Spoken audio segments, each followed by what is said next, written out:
Well, here we are, applied math amigos and amigas. We're looking to solve quadratics today on Daily 21, where I'm going to have to use a little factoring. Just a great F word. I love factoring, I love foiling, but I don't love farting. That's too stinky. So let's stay with our solving methods here that we looked at on Daily 20. We looked at using inverse operations to solve quadratics when there was no x to the first power. We took the square root of both sides and found that the x value, whatever variable we were using, was equal to a positive and negative square root of a given number. Today with factoring, it is very important that I get all of my terms on one side of the equal sign, meaning I want my equation to be equal to 0 before I attempt factoring. Once we get our factoring set up, we are then going to use your friend and mine, the zero product property, to solve for the given variables. Zero product property, way more fancy than it needs to be. All it says is that if you're multiplying two values together, a and b, the final product is 0 if a equals 0, because 0 times anything is 0, or if b equals 0, because anything times 0 is also 0. That's just the commutative property of multiplication. 0 times anything is 0, and anything times 0 is 0. Order does not matter. So as I look at my first example here, I see that this equation is equal to 0. So I'm good on the setup.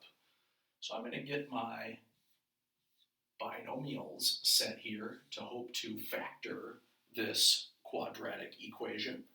And since all of my examples and questions today will be a single x squared, or a single variable squared, not always x, we have f's, b's, p's, y's, n's, different variables.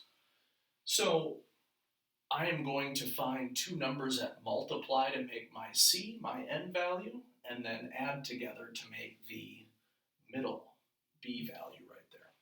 In this case, negative 11. So two numbers that multiply to make 24, and then combine to make negative 11.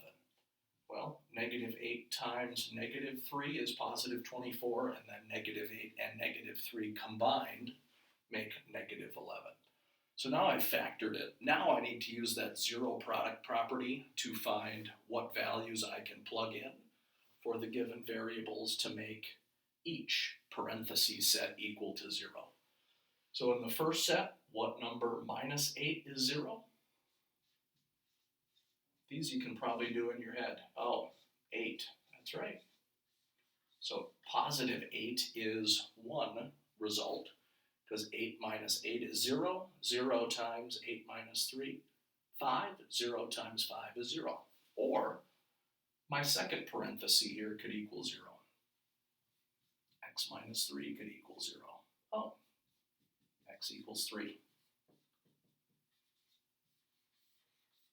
3 minus 8, negative 5. 3 minus 3, 0. Negative 5 times 0 is also 0.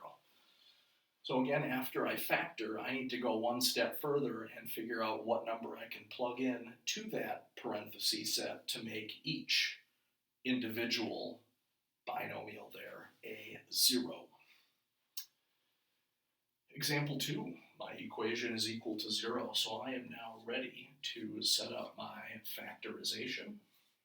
I've got n, two numbers that multiply to make 10, and then add to make 7, plus 5 plus 2.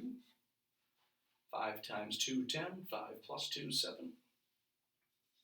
So now I need to go one step further. What number plus 5 is 0? That's negative 5. And then what number plus 2 is 0? Negative 2. So negative 5 and negative 2 are the two numbers that would make this equation 0. Example 3, remember, I need to make sure my equation is equal to 0 before I attempt factoring. So I need to move my negative 15 over with the other terms. So I'll have y squared plus 8y plus 15 equals 0. I'm going to factor now. Y and y give me y squared. 5 times 3 is 15. 5 plus 3 is 8. So now I'm going to solve. Negative 5 plus 5 is 0. So y equals negative 5, and y equals negative 3 plus 3 is 0. So these are my two answers here. 2 points for every question, 1 for each of the correct values. All right, 4, 5, and 6. We're going to do a little more surgery here to get our equations equal to 0, and then we will continue with solving. Example 4, I'm going to bring my 6 over and combine it with the other numerical value, negative 12. So I'll be at p squared plus 3p. Negative 12 minus 6, negative 18 equals 0. Now I'll factor p and p. Two numbers that multiply to make negative 18 and then add to make 3, I believe are plus 6, positive 6, and negative 3. 6 times negative 3 is negative 18, and then 6 minus 3 is 3. I've factored it, now I'm going to solve. P will equal negative 6, because negative 6 plus 6 is 0, and P could equal 3, because 3 minus 3 is 0. So my two solutions are negative 6, positive 3. All right, 2 to go before we look at a little geometry connection. I'll move my 3b and 35 to the left side. So that'll leave me with b squared. 5 minus 3 will leave me with 2b, or not 2b. And then minus 35 will equal 0.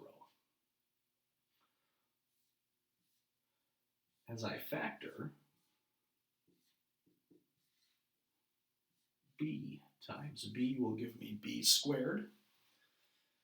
I think my right combination here will be positive 7 minus 5 for the factoring, because 7 times negative 5 is negative 35, and then 7 and minus 5, 7 minus 5 is 2. So then solving, I'll have b equals negative 7, because negative 7 plus 7 is 0, and then b could equal 5, because 5 minus 5 is 0. All right, last Nike equation here. I'm going to move my my 5f and positive 55 by moving them over to get my keep my f squared positive.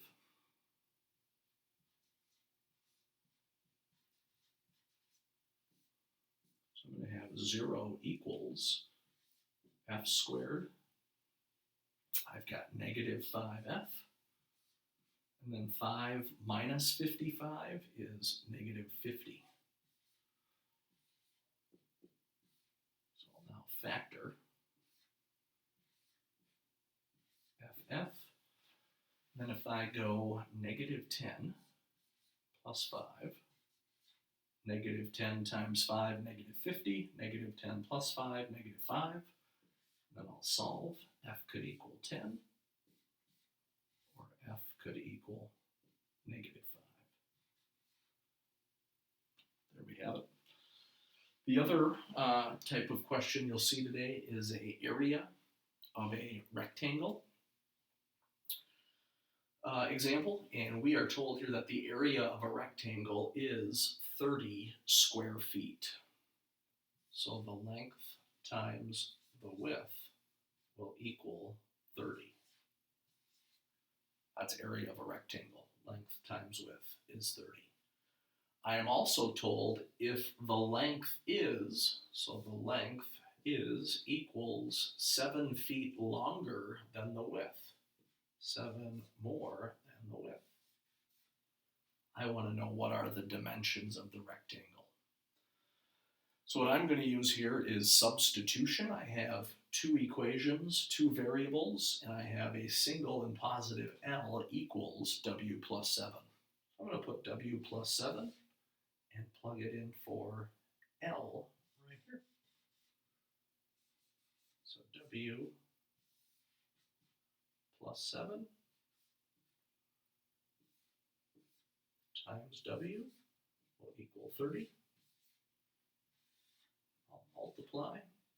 Got W squared plus 7W equals 30. I'll get my equation equal to 0 by subtracting 30 from both sides. W squared plus 7W minus 30 equals 0. Factoring.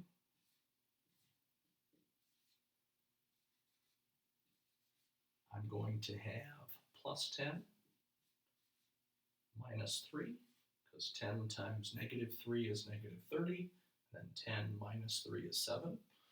So then solving, I can have the width could be what number plus 10 is 0, negative 10, or W could equal what number minus 3 is 0, 3.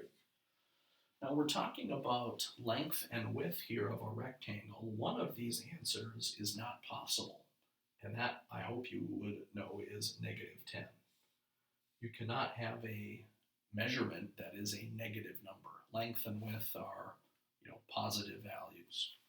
So width equals 3 is the only legitimate answer for this type of real-world scenario. So if the width equals 3, the length is 7 more than that. So length equals 3 plus 7. The length would equal 10 feet. I guess I should put my label, 3 feet, just so nobody gets too fired up. So 3 feet by 10 feet is the dimension of that rectangle. Thanks for your time. Blow it up.